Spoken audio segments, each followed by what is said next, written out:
Welcome everyone back to Pommyinoz. Today I'm joined by the legend that is Terry. You might know him from Blue Abroad. We're usually together discussing Carlton, but today we're discussing the world of sport. How you doing, mate? Mate, I'm good. What an introduction. The legend. Well, you are a legend around here. Legendary status already, mate. Legendary status. You're the all-Australian of YouTube. So what we're going to do today is we're going to find out a bit about Terry and what makes him tick in the sporting world. We know you're a huge football fan, but tell us a little bit about the other sports that we'd find Terry watching when Carlton aren't playing. Well, I played basketball my whole life. Mum said that footy was too rough when I was a child, so she put me into basketball. So I played basketball for 20 years. There was a stint in between that 20 years where I took a break and played tennis. For the most part, it was basketball. So you'll see me watching the NBA. I'm also an Arsenal fan, which if you had have asked me a few weeks ago, it'd be a bit embarrassing to tell you, but we're looking okay now. So yeah, basketball and world football. So, with basketball, what teams do you follow? What teams are you turning on for? So, it's complicated. When I got into the NBA, my favourite player was Tracy McGrady. Loved the way he played. I tried to emulate him. He was my guy. And so I followed the Orlando Magic. And then he got traded to the Houston Rockets. So I became a Houston Rockets fan, and then he got injured, and I was stuck in this no man's land once he left the Rockets. I didn't really like them without him, and I realised that I was really just following him. And then he was, moved on. He was in Detroit, he was at New York, he was at San Antonio, and I kind of realised I don't really have a team. I think that's kind of the way the NBA is now for the most part, unless you live in the city and you have that affiliation with the city. I don't know if, especially for internationals, I don't know if we really have that affiliation with the club, especially with all the player movement. So I love the game, so I will watch anything. I'll watch anyone play. Yeah. Well, with NBA and EPL, particularly Arsenal, it's very similar, isn't it? Players move versus our game, AFL, very quickly. Yes. They can have, it's very rare in NBA and football particularly, to have a one club player. They're as rare as rocking horse poo, but like AFL, it's very common, isn't it? Yeah.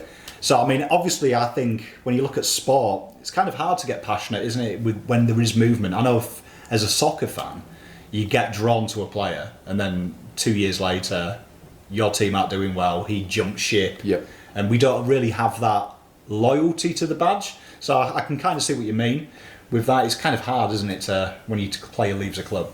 Exactly, and then there's also the whole notion of, you're very well aware how much emotional investment, time investment, and just life investment, we put into the Carlton Footy Club. So I don't think I have much more of that energy to give to another club. Unless I lived in somewhere like a Boston or whatever, maybe I would really get on board with the Celtics in that situation, but.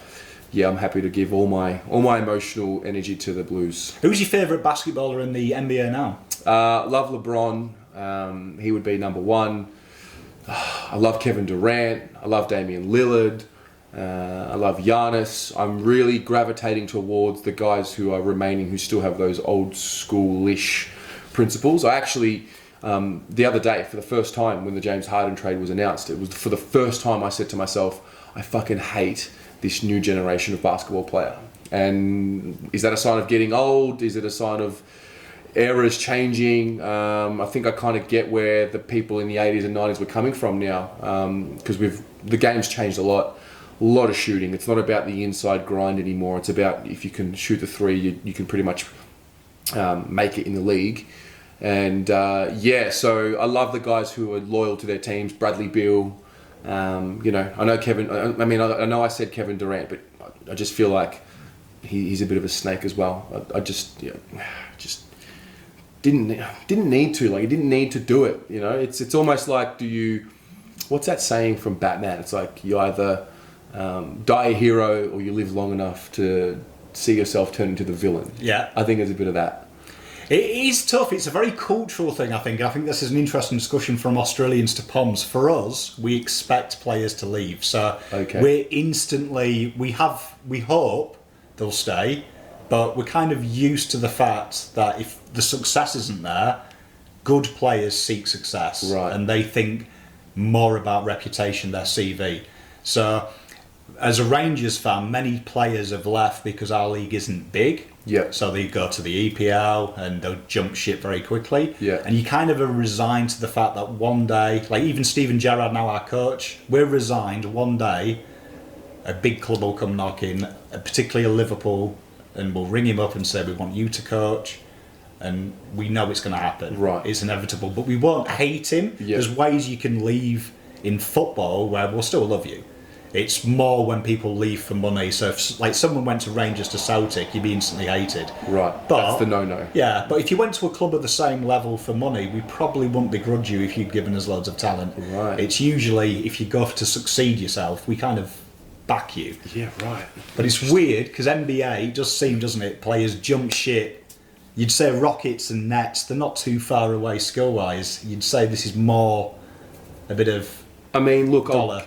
I'll give it to James Harden. At least he's been there for, 7, 8 seasons. So he's done his time. And I understand that. He's lost faith in the organisation and whatnot. He probably thinks that their window has come and gone. And I do agree with that.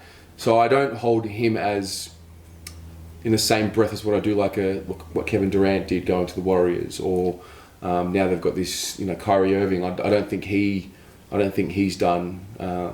or given his end of the bargain to Boston or Brooklyn, yet he's getting paid nearly $40 million. So there's, it's interesting. I think the NBA is now the poster child for player empowerment in world sport. I think, and I think I'm not sure about other leagues who would be, because I think we've gone from the club dictate to now the player dictate, and I think the NBA is the pinnacle.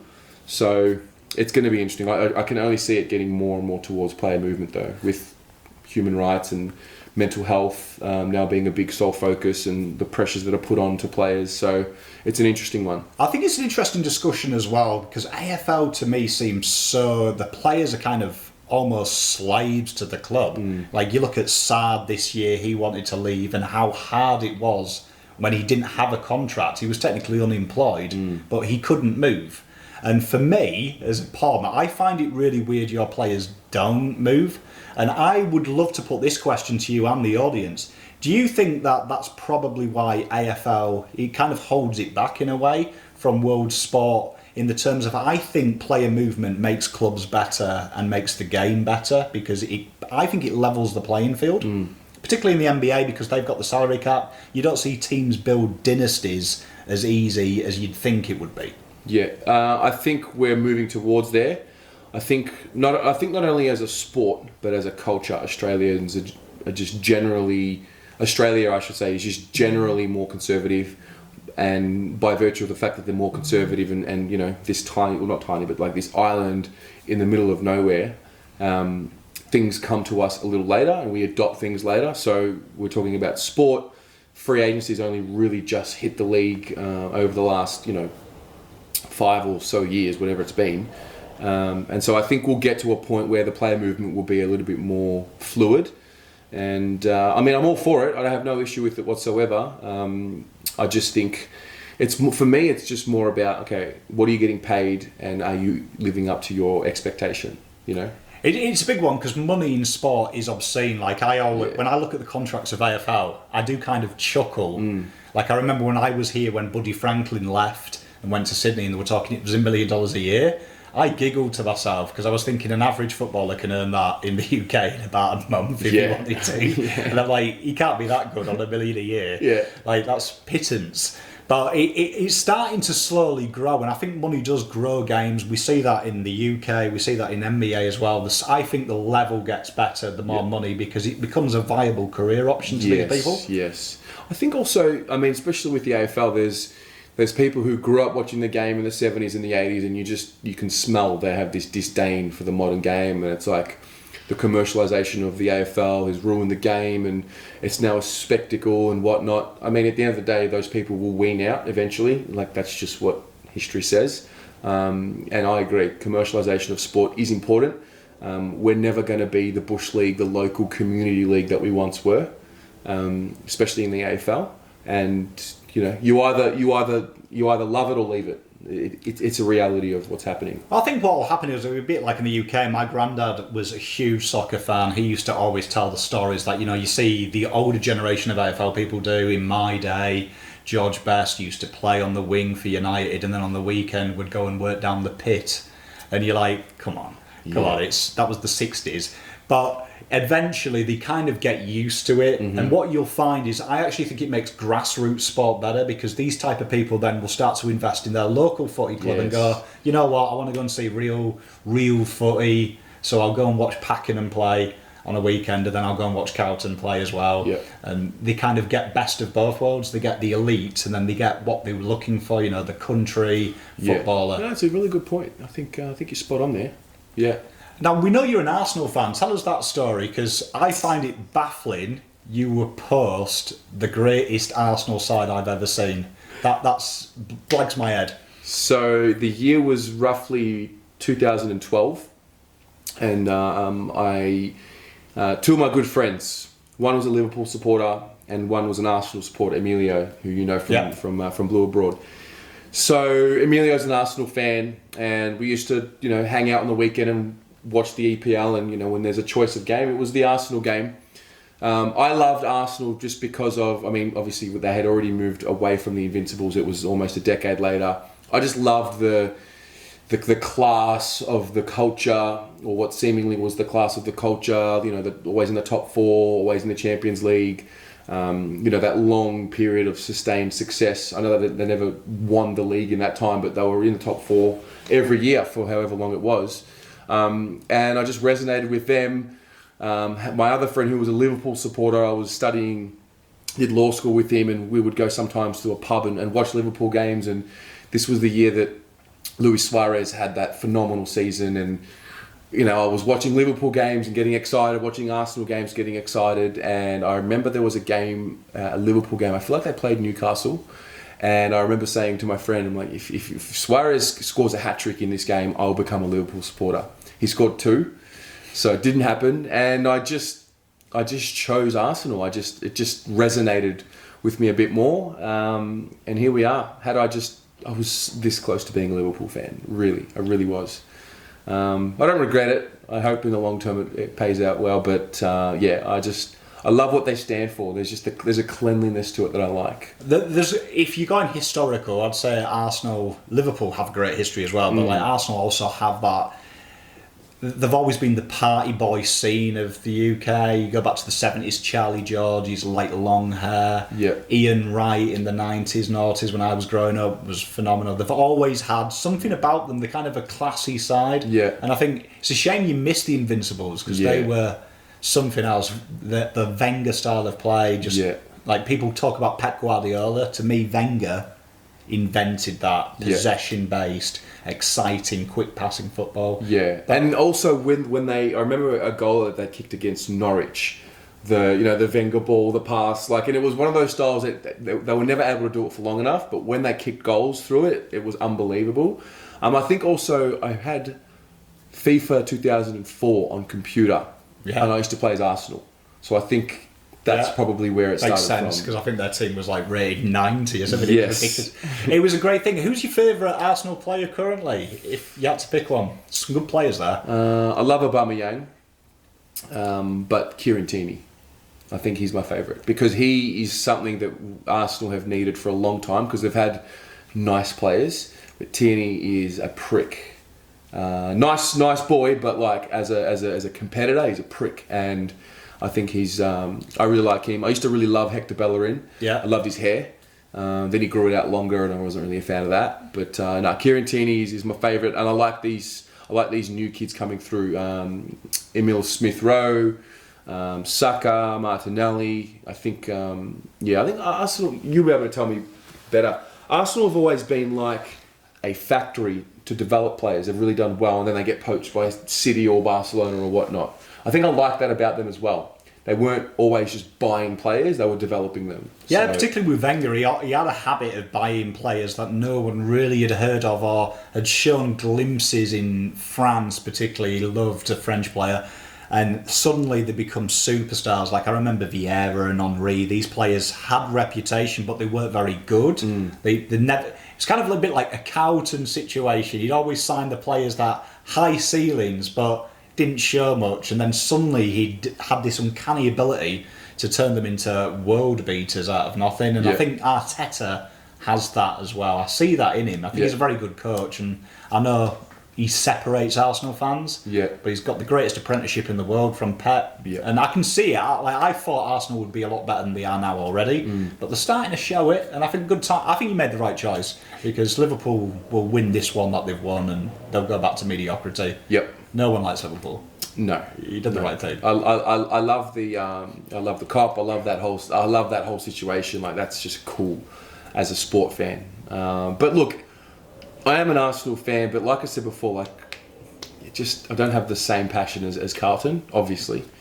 But yeah, I do think what you've said there is an interesting point. I think when you're born into it and you're around the culture, it becomes very tribal based. I always think humans are tribal.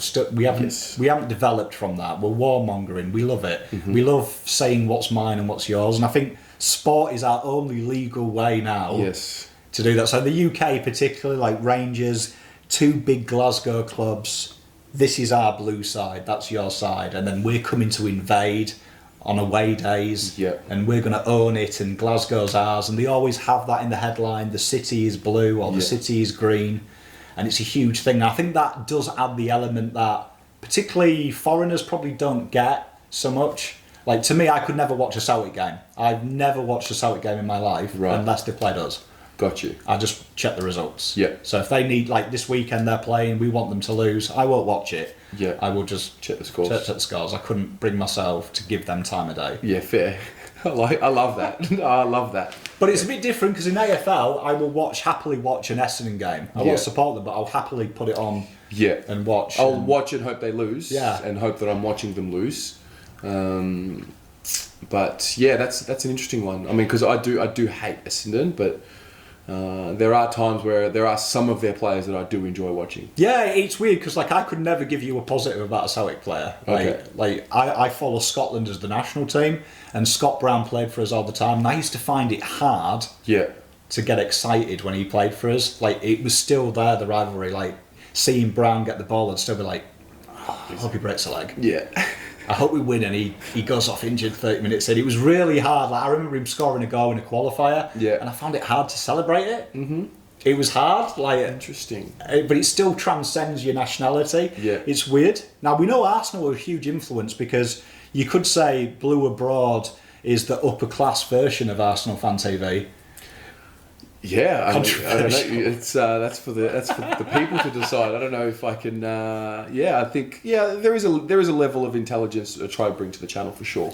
And you were on Arsenal Fan TV. Not a lot of people know this. The Cardiff game, which I find is a mad place to go for your first game, because Cardiff, for those who don't know, they are probably top 5 most violent, dangerous fans. It's a dangerous place to go. That's crazy. Yeah, I mean, I was working in London. I did this job that we were doing in London at Stamford Bridge, actually, and then I spent a few more days there, because there was the opportunity to go to an Arsenal game. So I got a ticket. It happened to be an away game, so I caught the train to Cardiff, not knowing where I was going and not knowing any of this. You took the train as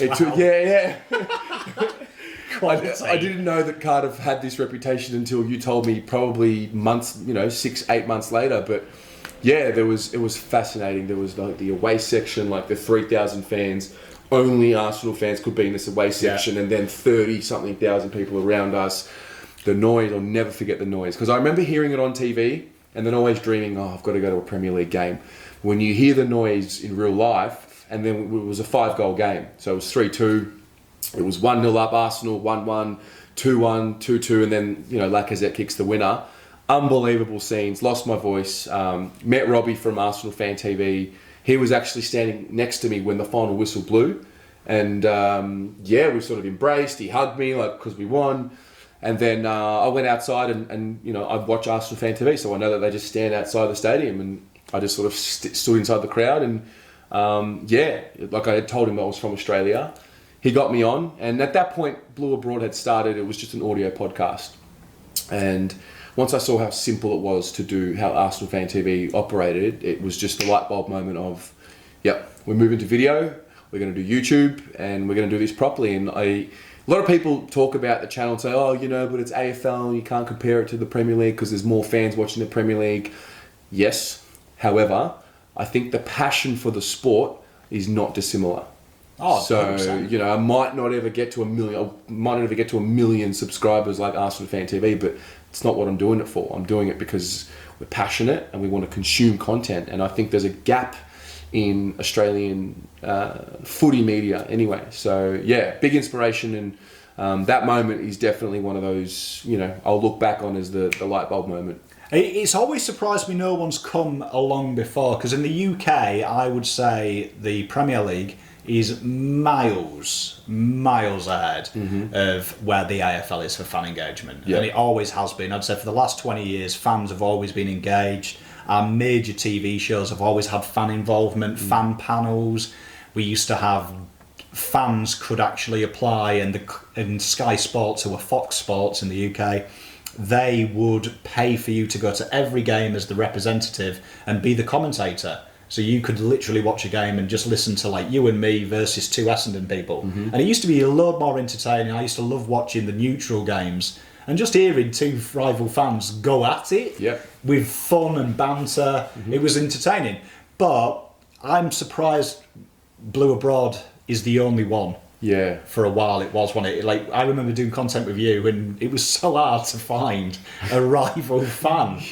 Yeah. I mean, what we have at the moment, I think Swoop Luke does it. And when I'm talking about a fan channel, I'm talking about the whole lot, the previews, the reviews, the whole lot. I think there's a lot of podcasts, which is just basically once a week, maybe twice a week. But in terms of video content, yeah, I think Swoop Luke, obviously Saints TV, the Talking Hawk, I think are going to move into that this year.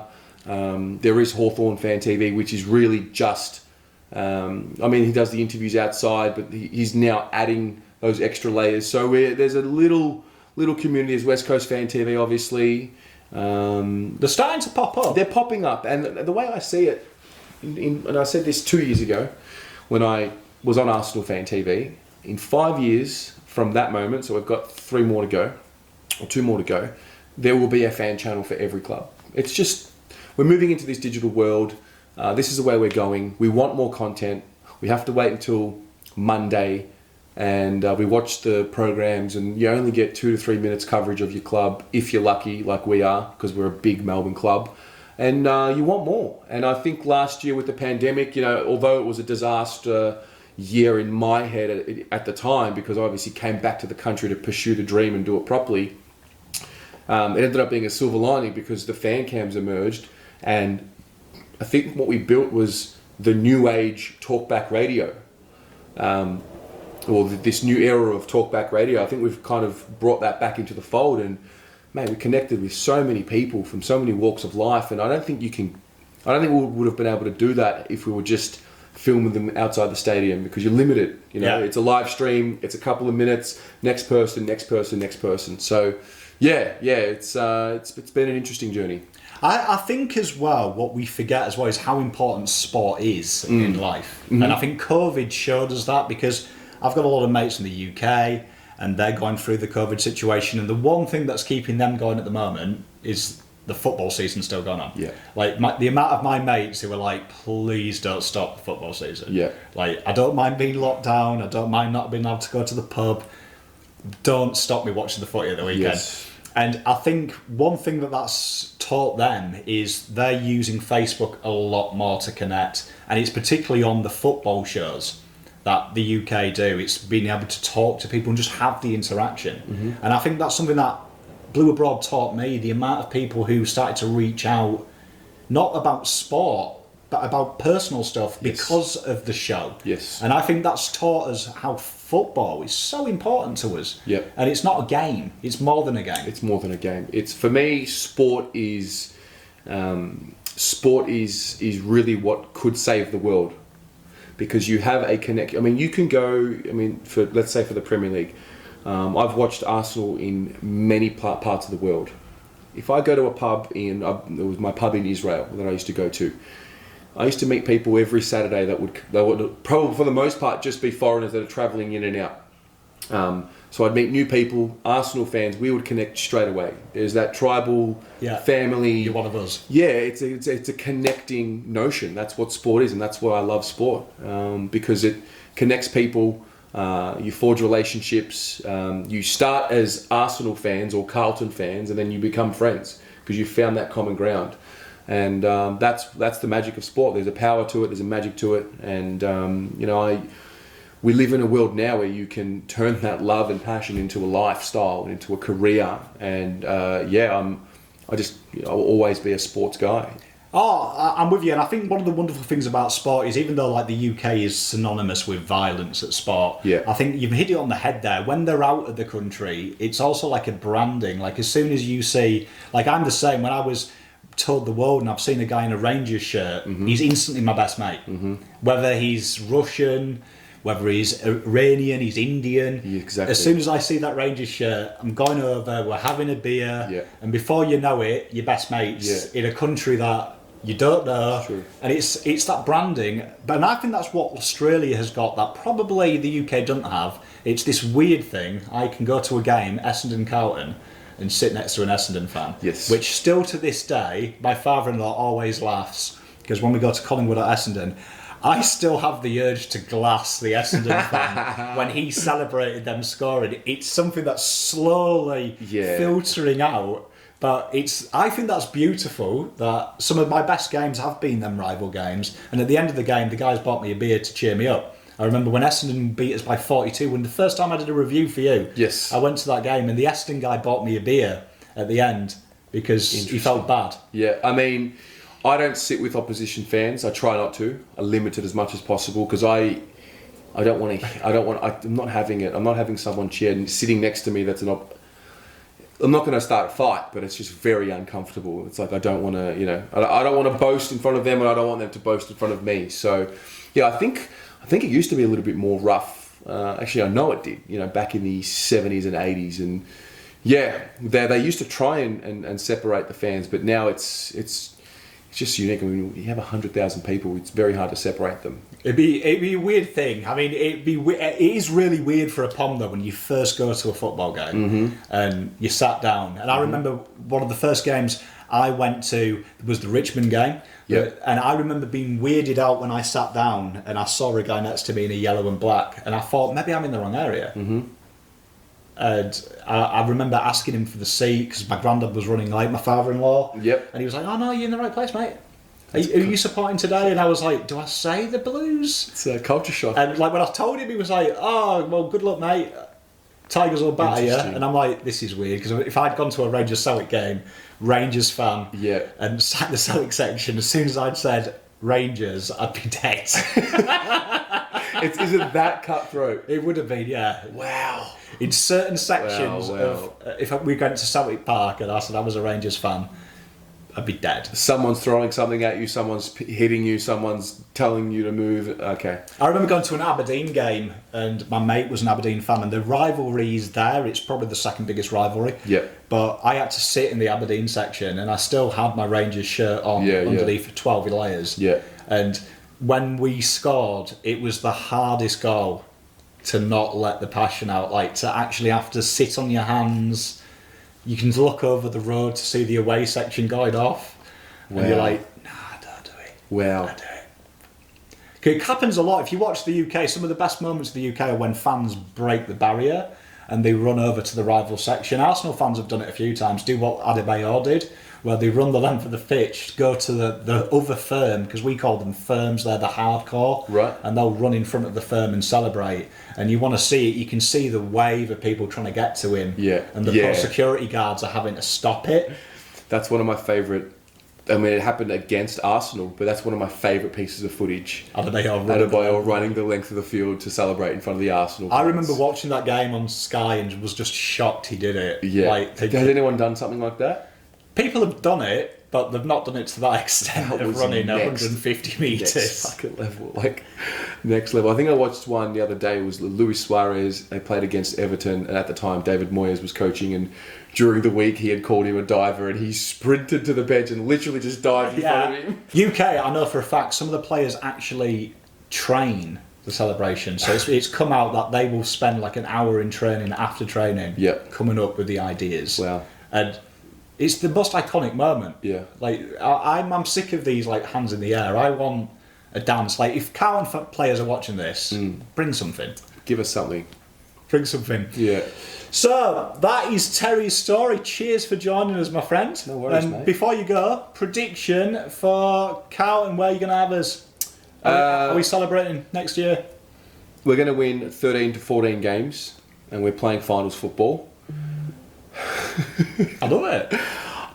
I say it, I'm just nervous if it doesn't happen. I feel like if we don't play finals, there's going to be just anarchy from the fans. I'm obviously dealing with the fans, with the channel. There'll be anarchy from me. You know, you understand. Yeah, I mean, you know, I smell the sentiment, and everyone is very much, as it should be, you know, no more excuses. So I went through the ladder predictor. I did 14 wins.